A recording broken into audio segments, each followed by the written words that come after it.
Hello, YouTube and Facebook world. This is your boy Blanation X, and it's 4 in the morning. And well, I not too long got off work like 2.5 hours ago. But when I got home, the first thing I had to do is watch the Godzilla versus King Kong movie because I've been waiting on that for a long time. So this is my mini review, no spoilers. My reviews on anything probably be short and to the point because I don't want to spoil anything. And if I do post anything about spoilers, it'll be inside another video on down the line. But these mini reviews is pretty much to tell you what I think about the movie, and in my opinion, should you go and see it or not. So now, after seeing the movie, which pretty much is 2 hours long, me personally, I loved the movie. I really did, because me being old school and growing up on the playground, we always had those, the what if fantasies, like what if Freddy going against Jason or the alien going against Predator. We had those thoughts when we was kids, but now when we got older and they actually made it into movies and we saw it, some of them is kind of disappointment while the other ones was damn near pretty good. So this one is following that category as pretty good. Now, in my opinion of the movie, I like that they got to the point pretty quick, even at the beginning.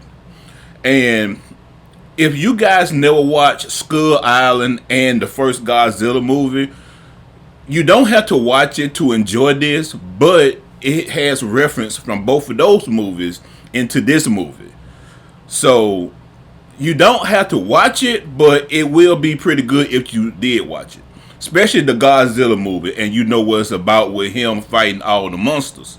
So it pretty much gets you inside that feeling that, like Godzilla, like, hey, I beat everybody. I'm pretty much king of the monsters. But then he's never fought against King Kong before, because even though they are in the same universe, but they never met. And only people that watched the old movies of Godzilla back in the 70s and the 80s, you would pretty much understand that whole King of the Monster storyline. So I like they got to the point of the movie, and it's one story arc on there that they could just removed from the movie completely because it had no purpose but to provide me personally comedy relief. And I felt like that wasn't a part of the movie. It shouldn't have been a part of the movie. But I understand movies like this, you got to have some type of, something to make kids happy or something. But anyway, it's just all about the fight and the destruction and everything that was going on. And when I tell you these two threw down, these two MLs threw down. I just love the fight. Now, the story and stuff, I'm gonna be honest with you, it's just like watching Freddy versus Jason if you never saw it. It's like, I understand you got to put a story in there to pretty much piece together why everything is happening, but we didn't come for that. We came for the fight. We came to see some ass whooping. We didn't come to hear about what she ate for breakfast or, hey, how you think of this idea. We don't care. We just want to see these two titans throw down. I mean, you don't want to go to a Mike Tyson fight, then somebody come out at the beginning and tell you a 1 hour history story of when they was kids and growing up and how they got to the point where they are now. You really don't care about that. You just want, okay, that's nice. Let these guys fight so we can see an ass whooping. That's what we came for, the ass whooping. Now, it had 2 surprises on there for me.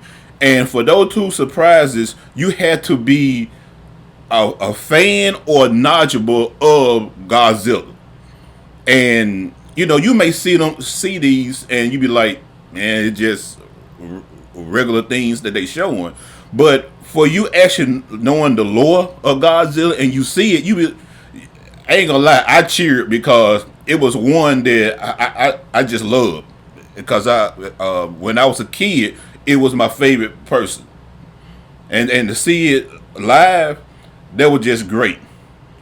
And the fight, man, shit, you might well call it WWE with Elms, because the boys threw down.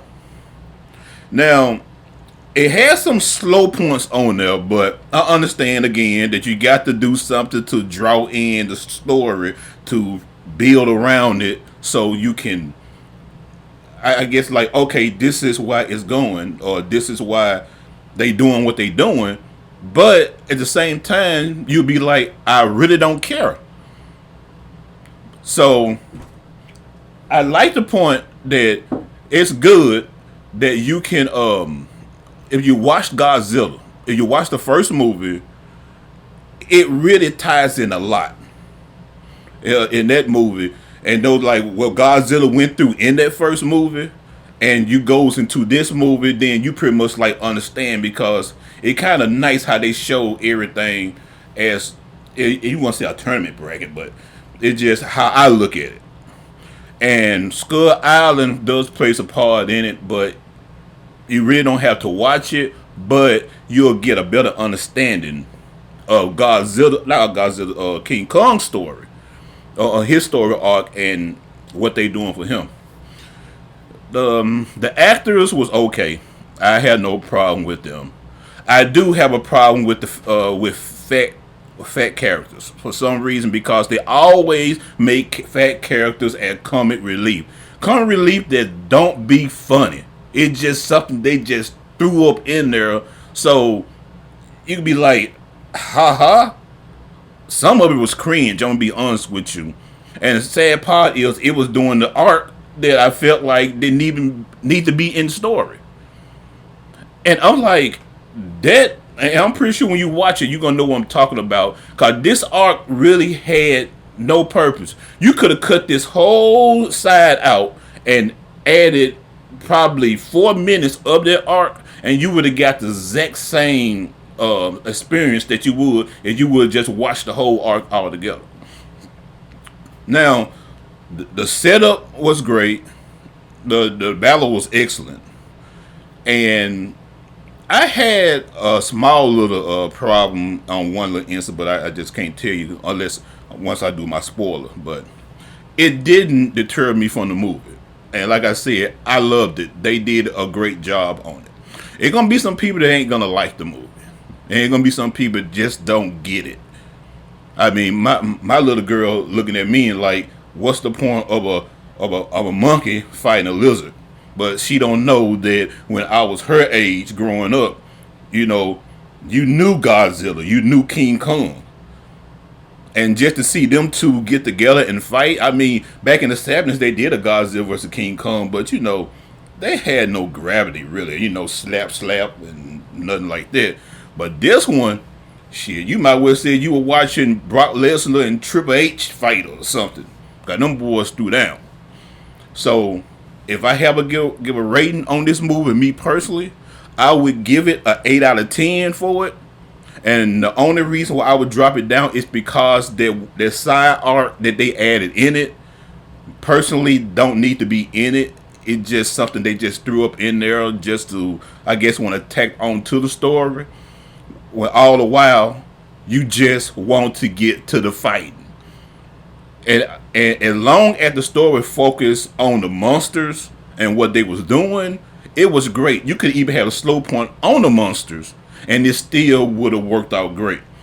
But when you get to the human part, you be like, oh my God. It's like the Transformer scenario when you watching the Transformer movie. You want to get to the robots. You can care less about the humans, what they going through, what they discover, what they detecting. Who cares? You were waiting for the robots to get right back on screen again.